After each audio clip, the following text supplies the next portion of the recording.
இன்றைய நேரலையில முதலாவது கேள்வி, காயல்பட்டினம் ஷக்கீல் அகமதுங்கிறவர் கேட்கிறாரு, இஸ்ரேல் ஈரான் போர் சூழல் தற்போதைய சூழ்நிலை குறித்து விளக்கவும் கேட்கிறார். இது ஒரு சமகால நிகழ்வு பற்றிய ஒரு கேள்விதான் இது. ஆனா இவர் கேட்கும் போது உள்ள நிலைமையை விட இன்றைக்கு நிலைமைகள் நிறைய மாறி இருக்கிறது. அதனால் அது குறித்து ஒரு முழுமையான ஒரு விளக்கத்தை நம்ம தெரிந்து கொள்வது நல்லது. இப்ப இஸ்ரேல் ஹமாஸோட போர் செய்துன்னு சொல்றோம்ல, ஹமாஸுங்கிறது அவர்களுக்கு எந்த ஒரு விமானப்படை கிடையாது. அவங்கள தங்கி இருந்து வெளிப்படையாக செயல்படுவதற்கு அவங்களுக்கு தளம் கிடையாது. எதிரி நாட்டுக்குள்ள புகுந்து அடிக்கிறதுக்கு பீரங்கிகள் கிடையாது. அவங்கள்ட்ட இருக்கிறதெல்லாம் கைகளால் இயக்கப்படக்கூடிய சின்ன சின்ன ஏவுகணைகள், துப்பாக்கிகள் போன்ற ஆயுதங்கள் தான். அதையும் மறைந்திருந்து தாக்கக்கூடிய ஒரு குழுவாகத்தான் ஹமாஸ் இருக்கிறார்கள். ஆனா இஸ்ரேலுங்கிறது என்னன்னு கேட்டா, அது இஸ்ரேல்னா அமெரிக்கா தான். அமெரிக்காவுடைய ஒரு மாநிலம்னு வச்சுக்கலாம். இஸ்ரேல் என்பது அமெரிக்காவை சேர்ந்த ஒரு மாநிலம். அமெரிக்காவுக்கு ஒரு பாதிப்பு ஏற்பட்டால் அமெரிக்கா எந்த மாதிரி எடுத்துக்கொள்ளுமோ, அமெரிக்கா தனது லாபத்துக்கு என்ன காரியங்களை செய்யுமோ அது எல்லாமே இஸ்ரேலுக்கு செய்யும். இஸ்ரேல் என்பது அமெரிக்காவின் ஒரு மாநிலம் என்பதுல உங்களுக்கு எந்த டவுட்டும் கிடையாது. அதன் ஒரு பகுதி தான். அங்க இஸ்ரேல்னு ஒரு பகுதி அங்க வைத்திருந்தால்தான் அரபு நாடுகளை மிரட்டி அங்குள்ள எண்ணெய் வளங்களை கொள்ளையடித்து எப்போதும் நிரந்தர நம்பர் 1 பணக்கார நாடாக திகழ முடியும் என்பதற்காக அமெரிக்கா தான் இந்த யுத்தத்தை நடத்துகிறது. இஸ்ரேலுங்கிறது ஒரு கருவி.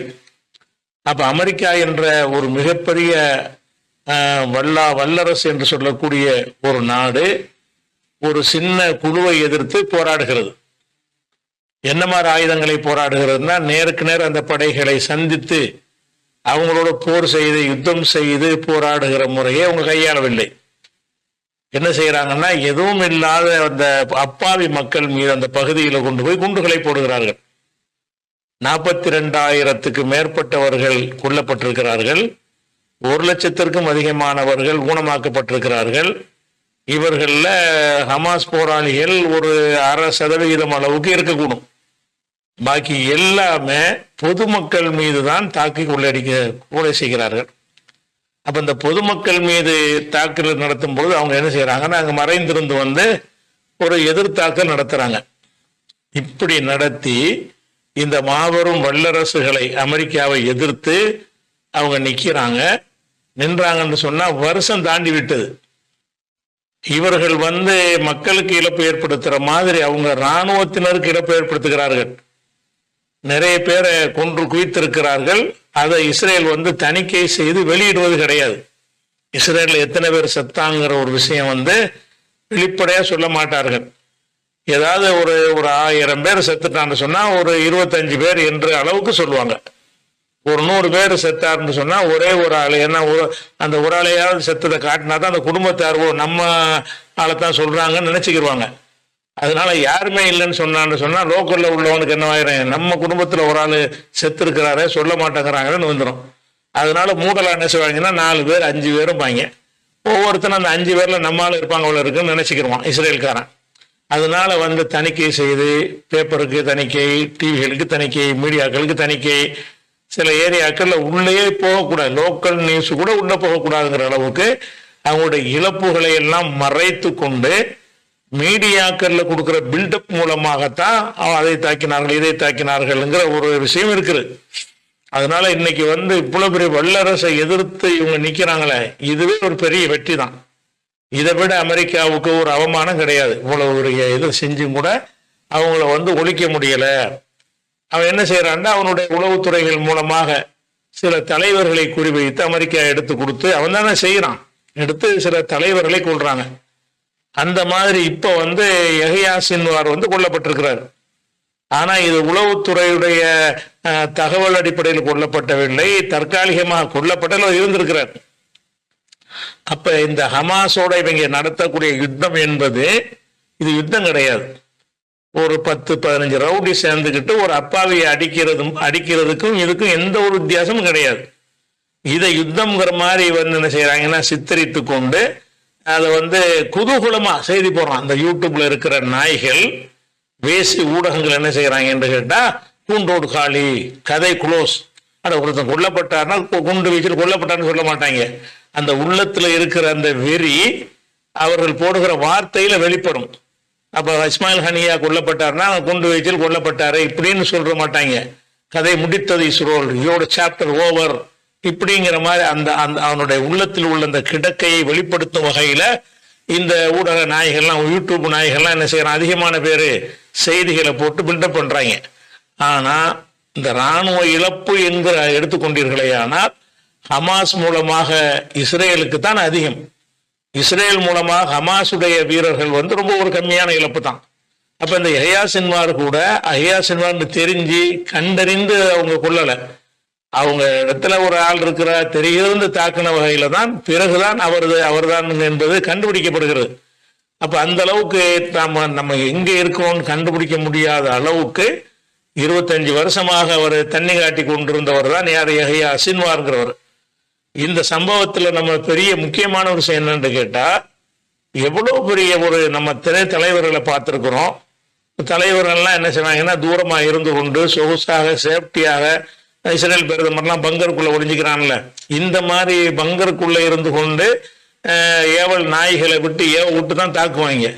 ஆனா இவர் களத்துல நிக்கிறார், போர்க்களத்துல நின்று போராடி கொண்டு அந்த இஸ்ரேலை எதிர்த்து போராடுகிற குழுவுல வீரர்களில் ஒருவராக நின்று போராடி உயிர் நீத்திருக்கிறார் என்பது ஒரு பெரிய ஒரு தியாகம் தான். இது அவர் அர்ப்பணிப்பான ஒரு வாழ்க்கையில நினைஞ்சிருக்கார், அவரு செஞ்சிருக்கிறார் என்பதை அதை பார்க்கிறோம்.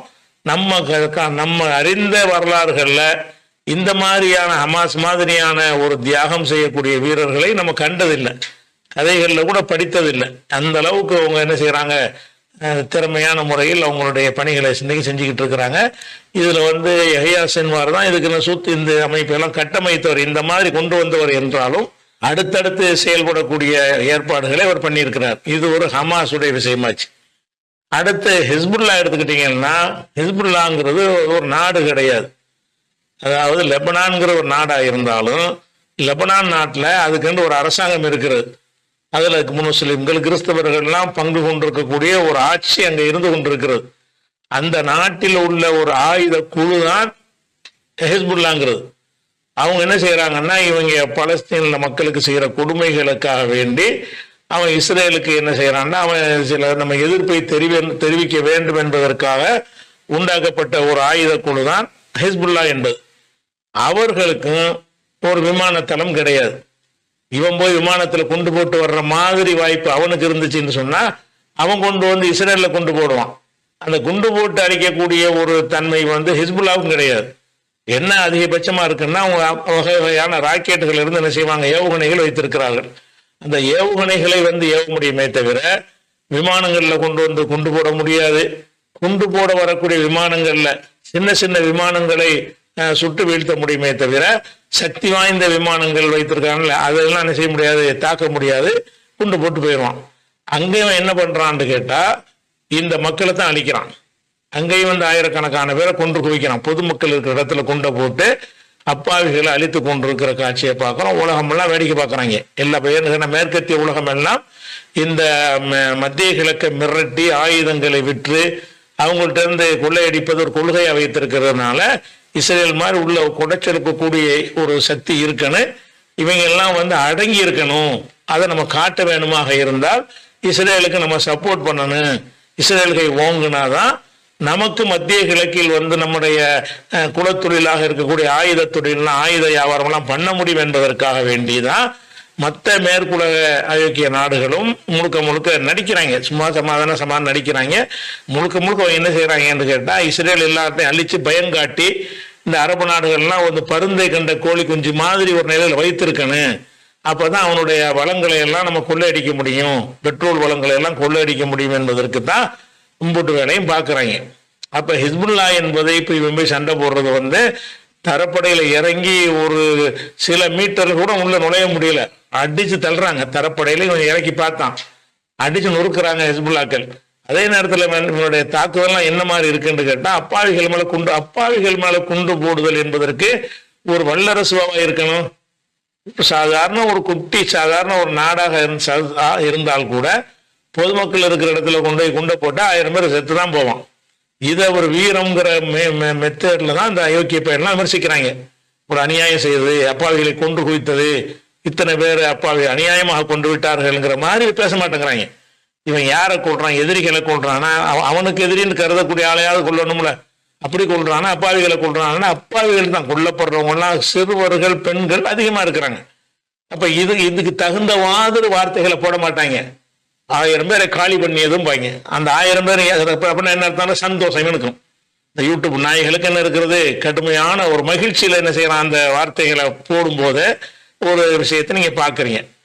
இது ஹிஸ்புல்லா வாச்சு. ஹவுதின்னு இருக்கிறாங்க. அவங்க என்ன ஒரு நாடா?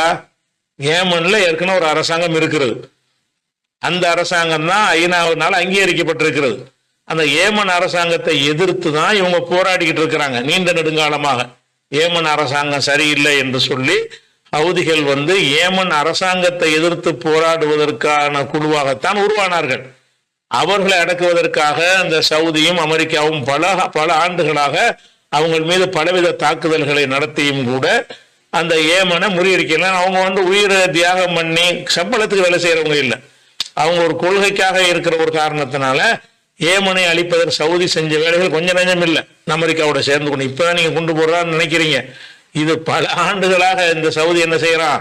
அந்த ஏமனுடைய அந்த அரசாங்கம், இவனுக்கு பொம்மை அரசாங்கம் ஒன்று வைத்துக்கொண்டு அந்த அரசாங்கத்தை காப்பாற்றுவதற்காக வேண்டி ஏமன்ல உள்ள அந்த ஹவுதிகளுக்கு எதிரான தாக்குதல்களை சவுதி தான் நின்று நடத்துறான், அமெரிக்கா சப்போர்ட்டோட. அதுல கடைசியில் இணைஞ்சாங்கன்னு கேட்ட அந்த ஹவுதிகள் அராம்கோவில் அடிச்சாங்க. சவுதியில் உள்ள ஏவுகணை அந்த எண்ணெய் நிறுவனங்கள் எல்லாம் அடிச்ச உடனே தான் சவுதி அடங்கினான். இனிமே இவங்களை தாக்கக்கூடாது என்று அடங்கினானே தவிர அது வரைக்கும் அங்க உள்ள ஏமன் மக்களை அதிகமாக தாக்கி கொன்றது இந்த சவுதி அரசாங்கம் தான் இதோட. அப்ப அவங்க ஒரு குழு தான். அங்க ஒரு அரசாங்கம் இருந்தாலும் அந்த அரசாங்கத்தை எதிர்த்து போராடுற ஒரு குழு, அந்த குழுவுக்கு முன்னாடி அந்த ஏமன் அரசாங்கம் மண்டிட்டுருச்சு. அதனால இவங்க அங்க எங்க தாக்கி கொண்டு இருக்கிறார்களே தவிர அது ஒரு நாடு கிடையாது. அவங்க விமானப்படையை கொண்டு வந்துலாம் அப்படிலாம் செய்ய முடியாது. அதிகபட்சமா என்ன செய்யறாங்கன்னா வகை வகையான இதே மாதிரி ஹிஸ்புல்லாக்கள் மாதிரி ஏவுகணையை வைத்திருக்கிறார்கள். இவங்களோட போய் சண்டை போடுறதுங்கிறது ஒரு சண்டை கிடையாது. சண்டைன்னு சொன்னா உன்னை மாதிரி உள்ள ஆயுத பணம் உள்ள விமானப்படை உள்ள கொண்டு போட திறன் உள்ள ஒரு ஈரானோடு போட்டா தான் அது சண்டைன்னு சொல்ல முடியும். ஆனா இந்த சண்டையிலேயே இஸ்ரேலுக்கு இழப்பு கடுமையான இழப்பு. மக்கள் இழப்புன்னு எடுத்துக்கிட்டீங்கன்னா பொதுமக்கள் தான் ஜாஸ்தி, பாலஸ்தீன் ஆதரவாளர் மக்கள் தான் ஜாஸ்தியா இருக்கிறாங்க. ஆனால் இராணுவத்துடைய இழப்புன்னு எடுத்துக்கிட்டீங்கன்னு சொன்னா ஹிஸ்புல்லா வீரர்கள் 10 பேர் இறந்தாங்கன்னு சொன்னா இஸ்ரேல்ல 100 பேர் இறக்குறாங்க என்ற அளவுல வீரர் கணக்குல போர் அந்த களத்துல நிற்பவர்கள் என்ற கணக்குல எடுத்துக்கின்னா ஹமாஸா இருந்தாலும் சரிதான், இங்க ஹிஸ்புல்லாவுடைய தாக்குதலா இருந்தாலும் சரிதான், அமெரிக்காவுக்கு கடுமையான ஒரு மரண அடி கொடுத்து கொண்டுதான் இருக்கிறார்கள். ஆனால் அந்த ஆயுத வல்லாண்மையை கொண்டு அதிகமான பேர் அந்த அழிச்சிட்டோம்னு சொன்னா பயம் ஏற்படும்ல. இந்த உலகத்துக்கு மத்திய கிழக்குக்கும் உலகத்துக்கும் பயம் ஏற்படுத்துவதற்கு தான் என்ன செய்யறான் அந்த அமெரிக்காக்கான வகை வகையான குண்டுகளை கொண்டு இஸ்ரேல் நாய்கள் மூலமாக தாக்கி கொண்டிருக்கிறான். அது எதுக்காக வேண்டியன்னு கேட்டா, நாங்க எவ்வளவு பெரிய சக்தி தெரியுமா, சக்தியை காட்ட வேண்டியதுல காட்ட மாட்டேங்கிறாங்க. இது ஒரு விஷயமாச்சு. அப்ப இதுல ஒரு பின்னடைவுலாம் இல்லை. அப்படியே மொத்தமாவே ஹமாஸ் எல்லா போராளிகளுமே அழிக்கப்பட்டு விட்டால் கூட அது இவங்களால் நிம்மதியா இருக்க முடியாது. ஏன்னு கேட்டா, நம்ம நாட்டை ஆக்கிரமிச்சுட்டு அநியாயம் பண்றான் என்பது ஒவ்வொரு பாலஸ்தீன் குடிமக்களுடைய உள்ளங்களிலையும் ஆழமாக குடிகொண்டிருக்கிறது. திரும்ப வீறு கொண்டு எழத்தான் செய்வார்கள். திரும்ப இதே மாதிரி பிரச்சனை வரும். அது மாதிரி வரக்கூடாது என்பதற்காகவே என்ன செய்வாங்கன்னு கேட்டா, இரு நாடுகள்ங்கிற பிரச்சனைக்கு கண்டிப்பா வருவார்கள். அதற்கு மாற்று கருத்தே கிடையாது. அதை நோக்கி தானே அதிகமான நாடுகள் இது பாலஸ்தீன் நாடுன்னு அங்கீகரித்திருக்கிற ஒரு காட்சியெல்லாம் பார்க்கிறோம். அந்த மாதிரி முன்னாடி இருக்கவில்லை. இப்படி ஒரு விஷயத்தை பார்க்கிறோம். அடுத்து நம்ம கவனிக்கிற விஷயம் என்னன்னு கேட்டா, இப்ப ஈரானுடைய விஷயத்துக்கு வருவோம்.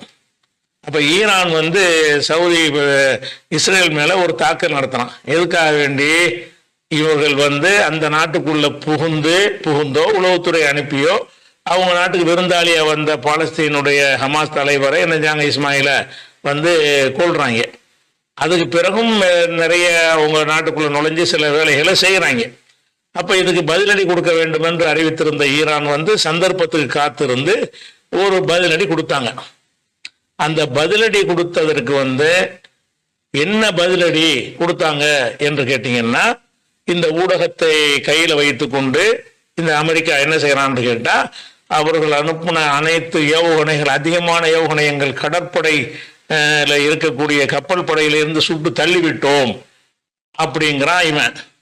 அதே மாதிரி இஸ்ரேல்ல இருந்து அவன் என்ன செய்யறான்னா, எங்களுடைய அயன் டோம்களும் ஏர் டிஃபென்ஸ் சிஸ்டங்களும் அவங்கள்ட்ட இருந்து வந்த ஏவுகணை எல்லாம் நினைஞ்சிருச்சு, சுட்டு வீழ்த்தி விட்டது. மிகச்சில இடங்கள்ல தான் அது விழுந்து வெடித்தது. அது விழுந்து வெடித்துதான், மிகச்சில இடங்கள்ல தான் அது வெட்ட வெளியில விழுந்து வெடித்ததை தவிர அந்த ஈரானுடைய தாக்கத்தினால எந்த பாதிப்பும் இல்லைன்னு சொல்லி என்ன செஞ்சாங்க, அண்ட புழுகு ஆகாச புழுகுமாங்களை இதுக்கு நிகரான ஒரு புழுகு இருக்க முடியாது. இப்படி அமெரிக்காவும் புழுகினான்.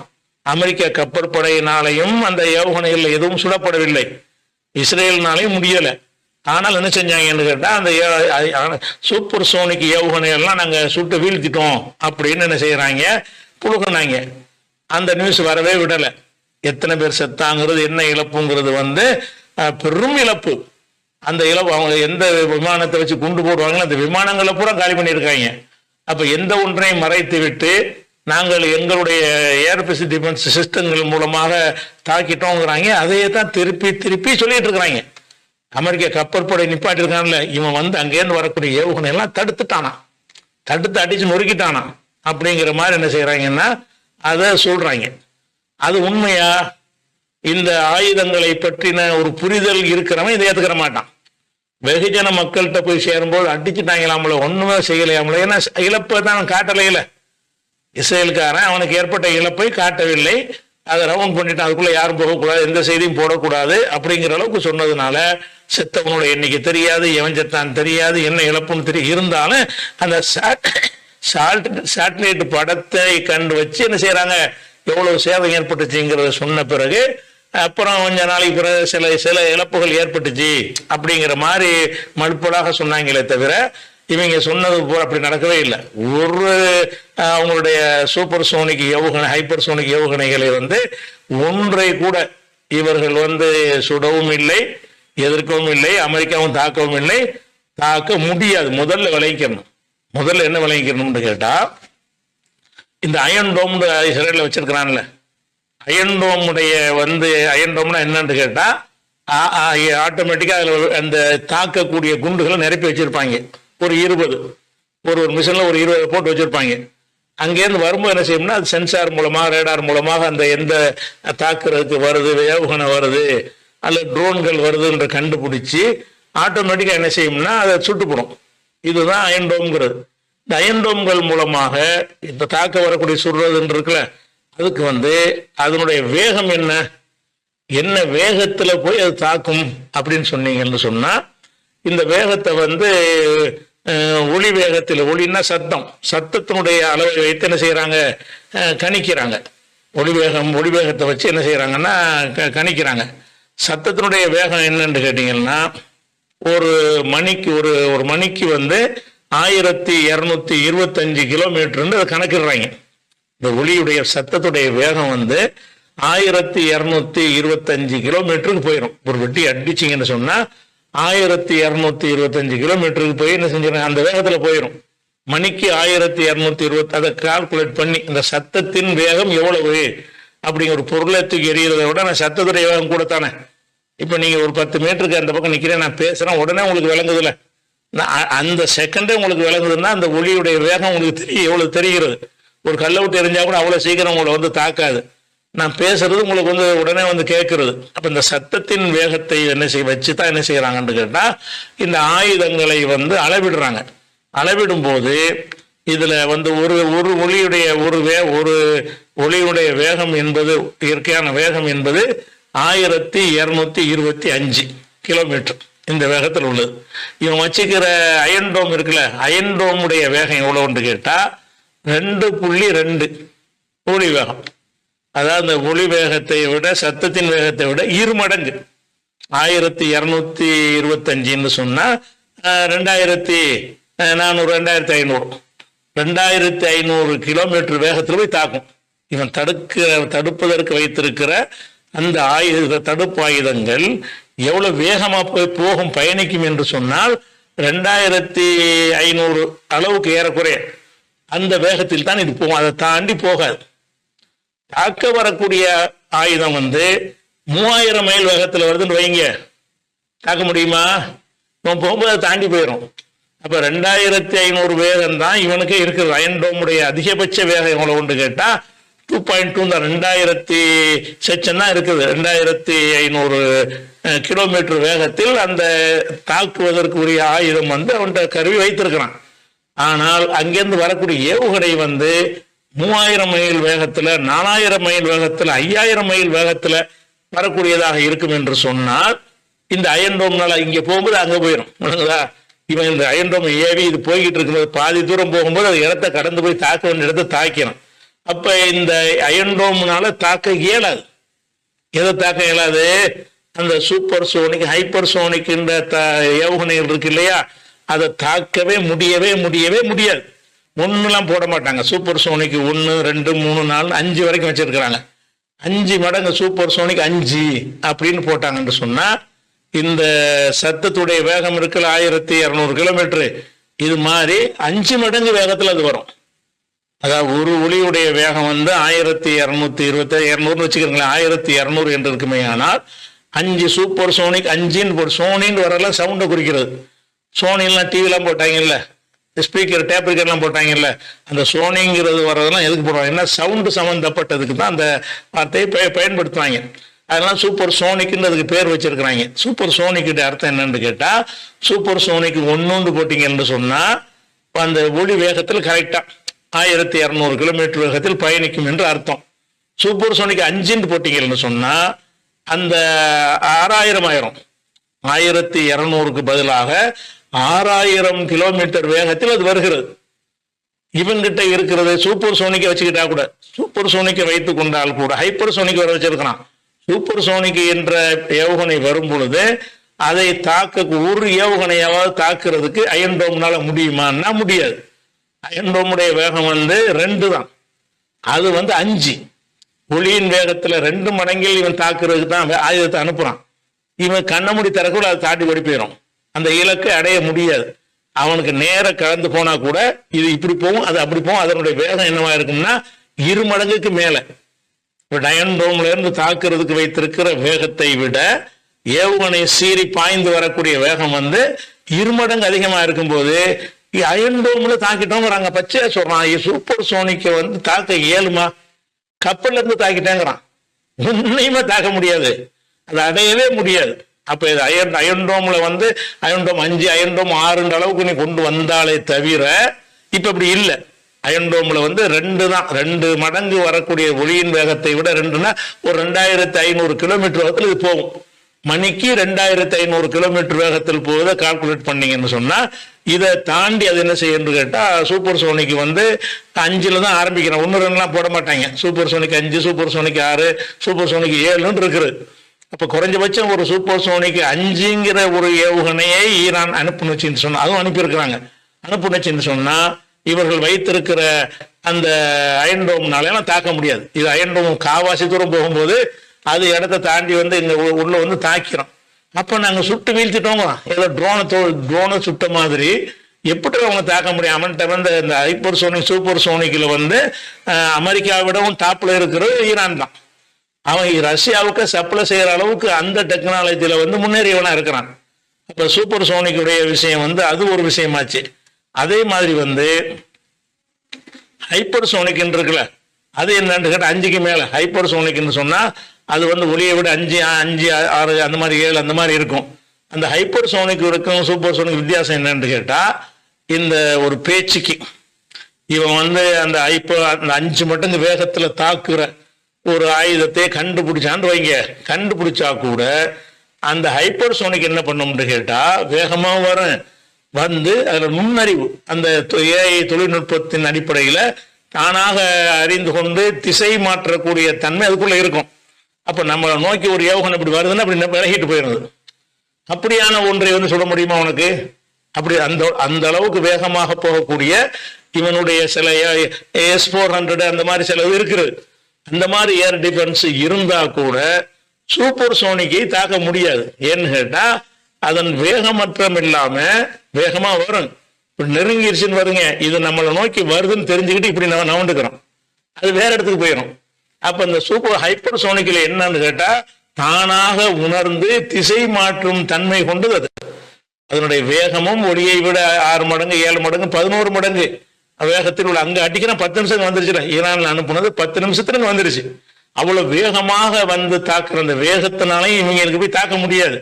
அப்படியே தாக்குறதுக்கு 1-2 சாதனங்கள் ரஷ்யாவில் சிலதெல்லாம் இருக்குது, அமெரிக்காவிலையும் சிலது இருக்கிறது.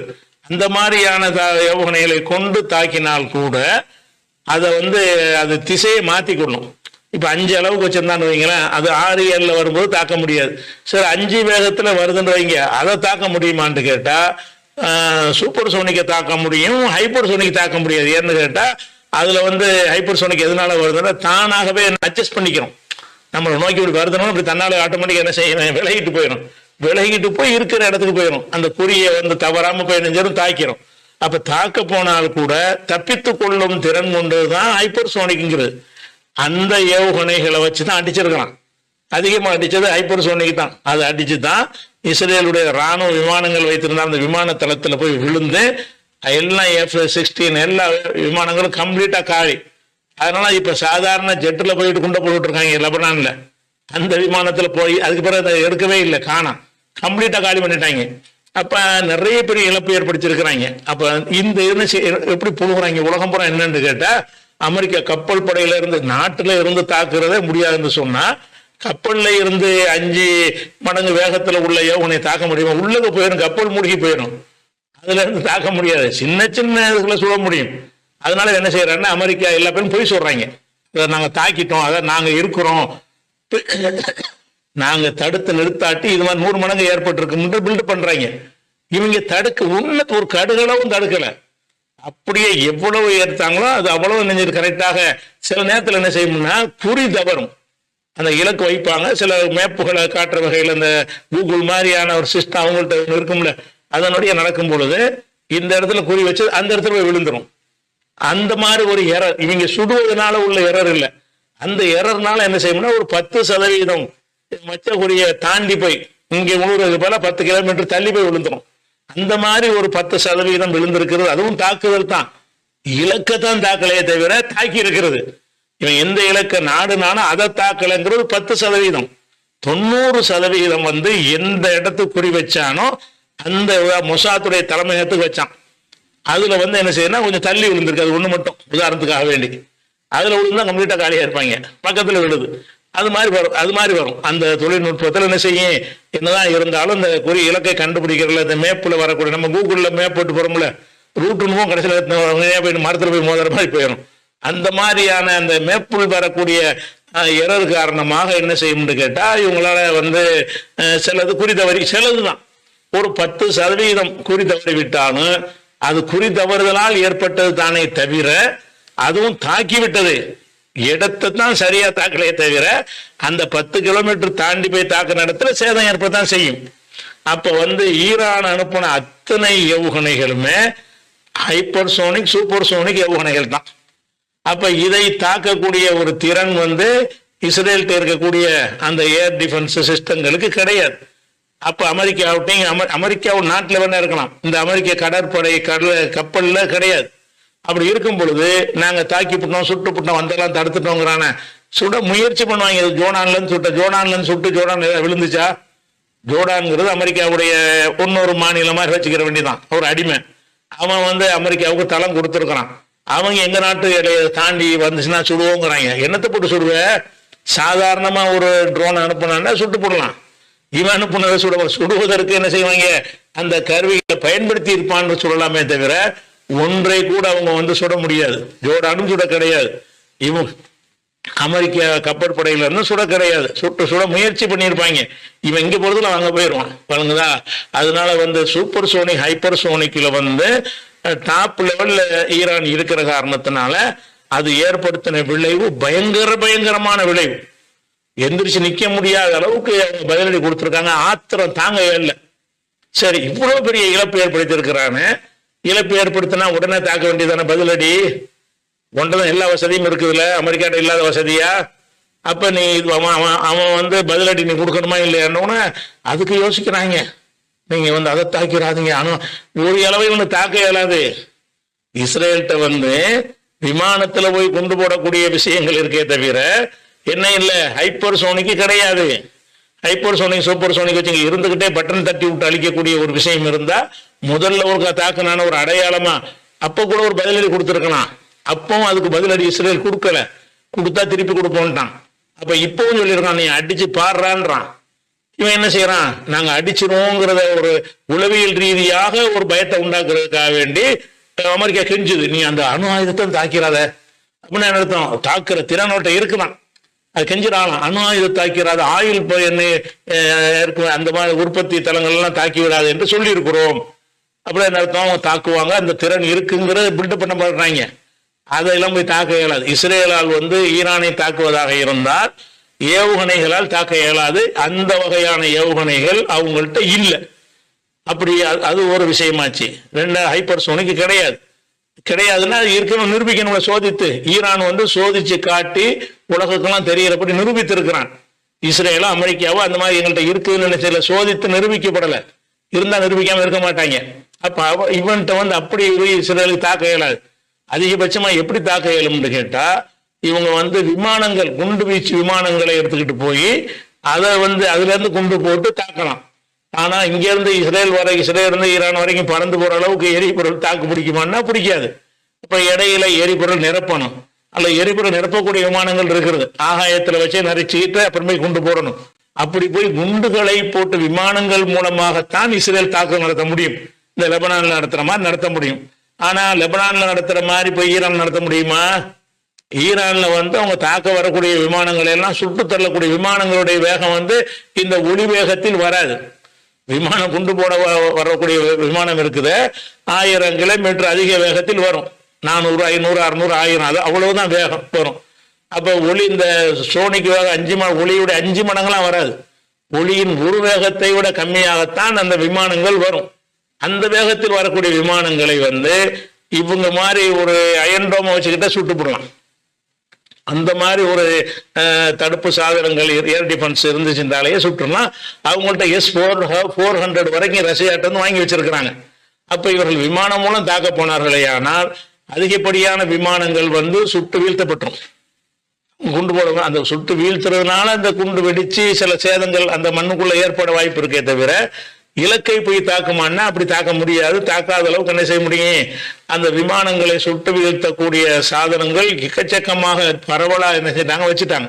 அதனால இவர்கள் வந்து விமானங்கள் மூலம் தாக்கத்தான் முடியுமே தவிர முடிஞ்சா என்ன செய்ய முடியும், அதிகமா அடிச்சிருவான். அடிச்சுட்டு என்ன செய்வான்னு கேட்டா அப்பனா ஹைப்பர் சோனிக்க வந்து சர மாதிரியா விடுவான். நீ தாக்கி பாடுறாங்கிறான். அப்படி தாக்கி விட்டதுன்னு சொன்னா சில இடங்கள்ல விமானம் மூலமா குண்டு போட்டதுல 100 இடத்துல போட்டதுல ஒரு 10 இடம் சக்சஸ் ஆகி 90 சுட்டு போடுவாங்க. ஒரு 10 இடம் சக்சஸ் ஆகி மிஸ் ஆயிரும்ல, தவறி போச்சுன்னு வைங்க, குறி தவறி விட்டது என்று சொன்னால் அப்ப அதனால் ஏற்பட்ட ஒரு இழப்பு ஏற்படும்ல. உடனே என்ன செய்வான்னு கேட்டா அடுத்த நிமிஷமே நான் அடிப்பேன்ட்டான். அடிச்சேன்னா நீ வரலாற்று நினைத்து பார்க்க முடியாத ஒரு அடியாக இருக்குங்கிறான். அப்ப அது மாதிரி ஒரு 10 சூப்பர் சோனிக் ஹைப்பர் சோனிக் அனுப்புனான்னு வைங்க, இஸ்ரேல் காணா போயிடும். குறி வச்சு அடிச்சான்னா கம்ப்ளீட்டாக அடைக்கலாம். அமெரிக்காவும் வந்து காப்பாற்ற முடியாது. அதனால இவங்க சண்டை போடுற ஈரானோட போய் போடணும். அது ரஷ்யாவுடைய சப்போர்ட் இருக்குது. ரஷ்யாவுக்கு தேவை, ரஷ்யாவுக்கு இவங்க சப்போர்ட் நிறைய. இந்த உக்ரைன் போர் ஆரம்பிச்சதுல இருந்து ரஷ்யா இருக்கிற ஆயுதங்கள் எல்லாமே நீண்ட தொலைவில் உள்ள நாடுகளை தாக்குற அளவுக்கு தான் அவன் தயார் பண்ணி வச்சிருக்கிறான். பக்கத்துல உள்ள இப்படி நினைச்சு அவன் பார்க்கல. பக்கத்துல உள்ளதை தாக்குறக்கூடிய சாதனங்கள் வந்து ரஷ்யாவுல கிடையாது. அது ஈரான் தயார் பண்ணி கொடுக்குறான். சின்ன சின்ன 100 கிலோமீட்டர் 200 கிலோமீட்டர் போய் தாக்கக்கூடிய ஏவுகணைகள்லாம் மிக அதிகமாக தயார் பண்ணி இவங்க நிறைய உதவி செஞ்சதுனால அவங்க இவங்களுக்கு உதவி செய்யறாங்க. நிறைய என்ன செய்யறாங்க, எல்லா ஏற்பாடுகளுமே அந்த கொடுத்துருக்குறாங்க. அந்த ஒரு வசதி இருக்குது. அப்படிங்கிறதுனால வந்து இவங்க அவ்வளவு ஈஸியாவெல்லாம் போய் தாக்கிட முடியாது. அப்படி தாக்கி விட்டால் கூட அதுலையும் தாக்குவதில் வந்து ஈரான் இஸ்ரேல் மட்டும் டைரக்டா, இஸ்ரேல் வந்தாலும் அமெரிக்கா தான் இருந்தாலும் இஸ்ரேலுங்கிற பேர்ல வந்து தாக்குனான்னு சொன்னா இஸ்ரேல் நிப்பாட்டிக்கிறோம். அமெரிக்காவும் நுழைஞ்சி விமானங்களை வந்துச்சுன்னு வைங்க, அந்த பக்கத்துல கப்பல்ல இருக்கிற அம்பூட்டு கப்பலையும் காலி பண்ணிடுவோங்கிறான். அனைத்து கப்பல்களையும் காலி பண்ற அளவுக்கு எங்கள்கிட்ட சாதனங்கள் இருக்கிறது. அதே மாதிரி வந்து ஈராக்ல சிரியாவுல எல்லாம் நீங்க வைத்திருக்கிற, பஹ்ரைன்ல வைத்திருக்கிற, ஜோர்டான்ல வைத்திருக்கிற அமெரிக்காவுடைய படை தளங்களையும் குறிவைப்போம். அமெரிக்காவில் நேரடியாக தலையிட்டது என்று சொன்னால் அவங்களையும் தாக்குவோன்ட்டான். அமெரிக்கா துணை நீங்க பயப்படும், ரொம்ப பயப்படுவானோ. அதனால வந்து எல்லாம் அந்த ஆயுத பலம் தானே தவிர இயல்புல வந்து உலகத்திலே பெரிய கோழைகள் யாருன்னு கேட்டா அமெரிக்காவுடைய இராணுவம் தான். கடுமையான கோழை இராணுவம். தரப்படையை லேசில் இறக்கவே மாட்டாங்க. இந்த மாதிரி மேல இருந்து கூட்டப்பாவி லட்சம் லட்சமா கொண்டு விட்டு ஆப்கான்ல மக்களை பூரா கொண்டு குவிச்சுட்டு தான் போய் தரப்படை இறங்கினாங்க. சண்டைக்கெல்லாம் போக மாட்டாங்க. அதனாலதான் போய் அப்ப தாக்கு பிடிக்க முடியும். நேரடி சண்டை வந்தோன்னு அங்கங்க அடிக்கிறான்னா ஓடி வந்துட்டானுவோம். அதனால அமெரிக்கா வந்து போய் நேரடியா தாக்க மாட்டான். அப்படி தாக்குவானையானால் ஈரான்னால வந்து அவங்களுக்கு பதிலடி கொடுக்க முடியும். எங்க கொடுப்பாங்க? பல படை தளங்கள் சவுதியில இருந்து எல்லா நாடுகள்லையும் வச்சிருக்கிறான். அந்த தளங்களை குறி வச்சு அடிப்பாங்க, ஹைப்பர்சோனிக்கை வச்சு அடிப்பாங்க. அது அமெரிக்காவால் தடுக்க முடியாது. அதை நீங்க ஞாபகத்துல வச்சுக்கணும். அடுத்ததாக என்ன செய்யறாங்கன்னு கேட்டா, ஈரான் தாக்கிடுவாங்கிறதுக்காக பயங்காட்டுறதுக்காக வேண்டி தாடுன்னு சொல்லி ஒரு ஏவுகணையை வந்து நம்ம, அதாவது ஏர் டிஃபென்ஸ் சிஸ்டம், அதாவது இந்த அயன்டோ மாதிரி ஒரு விஷயத்தை வந்து நாங்கள் கொடுத்துருக்குறோம் அப்படின்னு சொல்லி என்ன செய்யறான்னு கேட்டா, அந்த தாடுங்கிற பேர்ல ஒரு ஏர் டிஃபென்ஸ் சிஸ்டத்தை வந்து இஸ்ரேலுக்கு அனுப்பியிருக்கான் அமெரிக்காக்காரன். அதை வச்சு அவங்க என்ன செய்வாங்களாம், எல்லாத்தையும் தாக்கிடுவாங்களாம். அதை நீங்க தாக்குமான்னு நீங்க என்ன செய்யுங்க, தேடி பாருங்க. நீங்க தேடி பார்த்தீங்கன்னு சொன்னா அந்த தாடுங்கிற ஏவுகணைகள் மூலமாக இதை தாக்க முடியாது. எதை? ஹைப்பர்சோனிக் எல்லாம் தாக்க முடியாது. அதனுடைய வேகமும் மட்டுப்படுத்தப்பட்ட வேகமாக தான் இருக்கிறது. அந்த தாட்டுங்கிற அந்த ஏர் டிஃபென்ஸ் சிஸ்டத்தை அமெரிக்கா தயாரிச்சது வந்து பலஸ்டிக் ஏவுகணை என்று சொல்றாங்கல்ல, அதை வந்து தடுக்கிற வகையில் தான் தயாரிக்கப்பட்டிருக்கிறது. பாலஸ்டிக் ஏவுகணைன்னு சொல்றாங்கல்ல, அந்த சூப்பர் சோனிக் ஹைப்பர் சோனிக்கை தாக்கும் அளவுக்கு அதுல வந்து அந்த திறன்ல தயாரிக்கப்படவே இல்லை. பாலஸ்டிக் ஏவுகணைன்னா என்னன்னு கேட்டா, பாலஸ்டிக் ஏவுகணைனாலும் அது வேகமாக தான் வரக்கூடியது, வேகமாக தான் வரும், வேகமாக தான் தாக்கக்கூடியதாக தான் இருக்கும். அது என்ன செய்யும்னு கேட்டா, அந்த ஏவுகணை அனுப்புறாங்கல்ல, இஸ்ரேலுக்கு அனுப்புறாங்கல்ல, அனுப்பணும்னு நினைச்சு கீழ் நோக்கி இறங்கணும். அந்த இடம் வரைக்கும் மேலே போயிட்டு அதுக்கப்புறம் கீழ் நோக்கி இறங்கி அந்த இடத்துக்கு தாக்கணும்.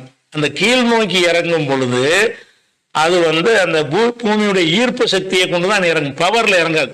ஏந்தி தள்ளுறதுக்கு தான் பவர். தள்ளி இஸ்ரேலுக்கு மேல ஒரு போயிடுச்சுன்னு வைங்க, அப்புறம் அதை குறி பார்த்து இறங்கணும். அப்படி இறங்கும் போதும் உள்ள பவர் வச்சோம்னா ரொம்ப பெருசா போயிடும், செலவு ஜாஸ்தி ஆயிடும் சொல்லி மேலே தள்ளுற வரைக்கும் அதனுடைய எரிபொருளை கொண்டு என்ன செய்யும், மேலே வரும்.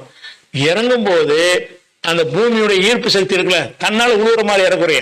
பலஸ்டிக் யோகனைங்கிறது வந்து நம்ம ஒரு கல்ல மேல இருந்து போட்டா தன்னால அது உழுவுமா இல்லையா? அதுக்கு எரிபொருளை வச்சா உழுவுது? எரிபொருளை வச்சு உழுவுறது இல்லை. அதனுடைய பூமியுடைய ஈர்க்கக்கூடிய சக்தி என்ன இழுத்துரும். அப்ப அந்த குறியை மட்டும் கரெக்டா வச்சிருவான், பூமி இழுத்து கொண்டே தாக்கக்கூடியது. அப்படிங்கும்போது அதனுடைய வேகம் கம்மியா போயிடும். மேல வரும்போது தான் வேகமா வரும். இப்படி உழ ஆரம்பிக்கும் பொழுது புவி ஈர்ப்பு சக்தியின் அளவுக்கு தான் அது இறங்கும். அதனால என்ன செய்ய முடியும்னு கேட்டா, அது அமெரிக்காவுடைய இந்த தாடுங்கிறதுனால அதை பூமியை நோக்கி இறங்கும் போது சுற்ற முடியும்.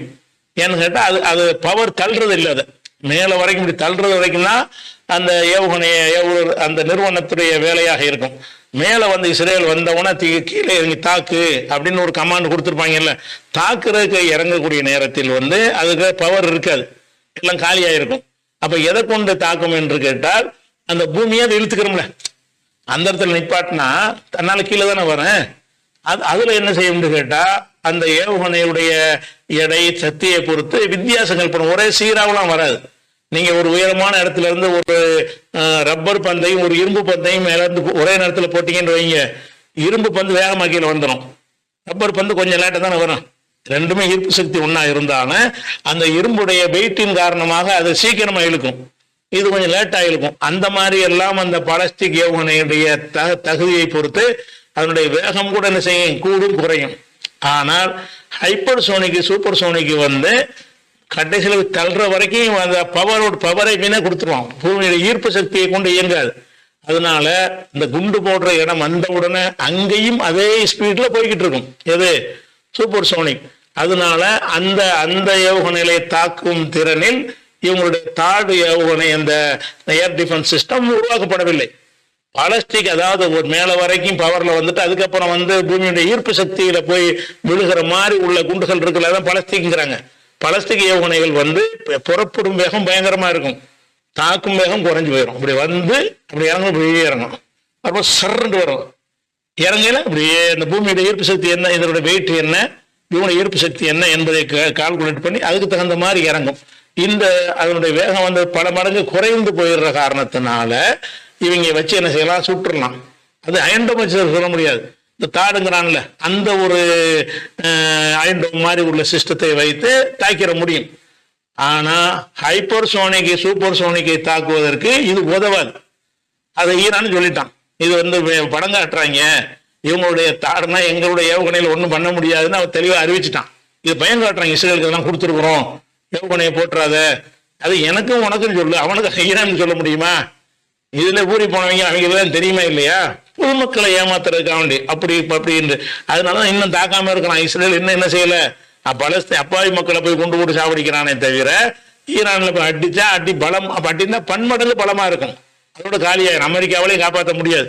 அதனால வந்து இவர்களுடைய அந்த ஏவுகணை தடுப்பு சிஸ்டம் என்று சொல்வதெல்லாம் பொய்.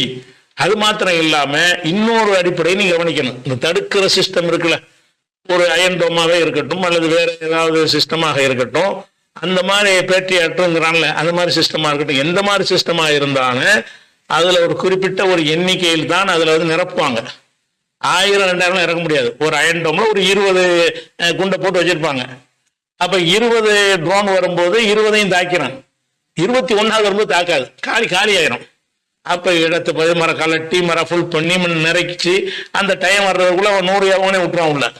அப்ப அந்த தாக்குறதுக்கு வந்து இவங்க தாடா இருந்தாலும் சரி, அது மாதிரி இவங்க சொல்லக்கூடிய அயன்டோமா இருந்தாலும் சரி, ஒரு குறிப்பிட்ட 10 20 அந்த எண்ணிக்கையில் தான் அதுல வந்து சரக்கு வைக்க முடியும். அந்த 10 வீசி முடிச்ச பிறகு மரம் வந்து ஃபுல் பண்ணணும். அதுதான் 95 பேர் அது ஏக்கருக்கு வேணுமா? எதுக்கு? கிருத்திக்கு ஃபுல் பண்ணி வச்சுக்கிட்டே இருப்பதற்கு. அந்த மாதிரி இருக்கக்கூடிய நேரத்துல அப்ப இருக்கிறத வந்து சின்ன சின்ன ஒண்ணுமில்லாத அனுப்பிவிட்டு காலி பண்ணிடுவாங்க. ஒண்ணுமில்லாத ஏவுகணை ட்ரோன் அனுப்பிவிடுவாங்க. அதை போய் தாக்கிக்கிட்டு இருக்குமா, இருக்கிற சரக்கு குறைஞ்சு போயிடும். அப்ப வந்து பாலஸ்டிக் ஏவுகணை வந்தாலும் தடுக்க முடியாம போயிடும். அதனால வந்து இவங்க வந்து பில்டப் கொடுக்குறாங்க. பெரிய அமெரிக்காவுக்கு வந்து பெரிய அவமானம் ஏற்பட்டு கொண்டிருக்கிறது. அமெரிக்காவுக்கு பயப்பட தேவையில்லைங்கிற அளவுக்கு அரபு நாடுகள்லாம் இப்போ தைரியம் ஆயிடுச்சு. அவங்க தெரிய நாடுகள்லாம் கவனிக்கிறாங்க. என்ன கவனிக்கிறான்? என்னடா இஸ்ரேலை வந்து அங்கே உட்காந்துட்டு அமெரிக்காவையெல்லாம் தாண்டி அனைத்து ஐரோப்பிய நாடுகளையும் தாண்டி உள்ள போய் பூந்து அடிச்சுட்டானுல அப்படின்ற உடனே இவன் வந்து வலிமையான ஒரு ஆளுன்னு சொல்லி என்ன செய்யறாங்க, ஈரானுக்கு பயந்துக்கிட்டு எங்க நாட்டுடைய தளத்தை நாங்கள் கொடுக்க மாட்டோம். இது வரைக்கும் சொன்னது கிடையாது.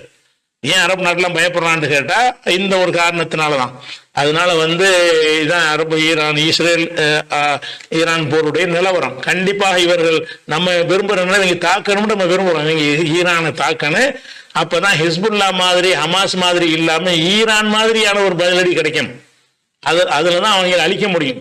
அது மாதிரி வந்தாங்கன்னு சொன்னா அமெரிக்காவில் ஒன்றும் செய்ய முடியாது. நல்லா தெரிஞ்சுக்கிறங்க. அமெரிக்காவில் ஒரு நாட்டிலையும் போனாங்க, விரட்டி தான் விட்டாங்களே தவிர கூட ஆள் சேர்த்துக்கிட்டு தான் அந்த அமெரிக்காக்காரன் எப்பவுமே போவான், தனியா போகவே மாட்டான். அப்படி போகும்போது வியட்நாமில் அடி நுறுக்கினாங்கல்ல, நுழைய முடியாம கம்ப்ளீட்டா விரட்டி அடிச்சாங்க. அந்த மாதிரியான ஆப்கானிஸ்தான்ல தான் நடந்துச்சு. அதனால அமெரிக்காக்காரன் வந்து ரொம்ப யோசிப்பான். இப்ப வந்து பெரிய அளவுல அந்த பாதிப்பு நிறைய ஏற்பட்டு இருக்கிறது. அதனால வந்து இந்த போர்ல இறுதி போர்ல வந்து ஈரான்ல இவன் தாக்குவதன் மூலமாக முடிவுக்கு வரும்.